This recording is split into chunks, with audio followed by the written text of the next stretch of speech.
ایک دوست کو جانتا ہوں جو ہوٹل چلاتے ہیں۔ ایک دفعہ میں وہاں گیا تو مجھے کہنے لگے حضرت صاحب ہمارے ہوٹل میں سویرے کام شروع کرنے سے پہلے ایک مزدور تلاوت کرتا ہے جو ملازم ہے، ایک حضور کی نعت پڑھتا ہے، اور پھر ہم ایک دوسرے کا حال چال پوچھتے ہیں، پتہ کرتے ہیں کہ کسی کو ہماری ضرورت تو نہیں۔ اس کے بعد ہم کام کاج شروع کرتے ہیں، کہتے ہیں خدا کا فضل ہے، سودا بکے نہ بکے سکون سارا دن موجود رہتا ہے، اللہ کی رحمت کی برکھا سارا دن برستی دکھائی دیتی ہے۔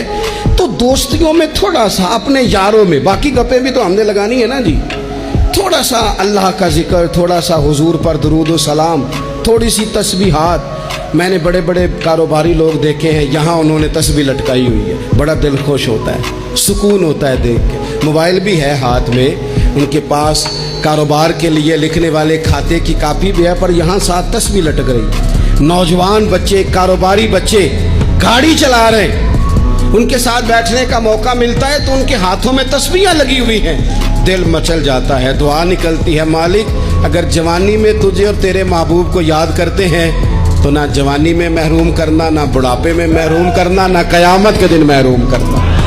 اللہ ان پہ فضل کرنا۔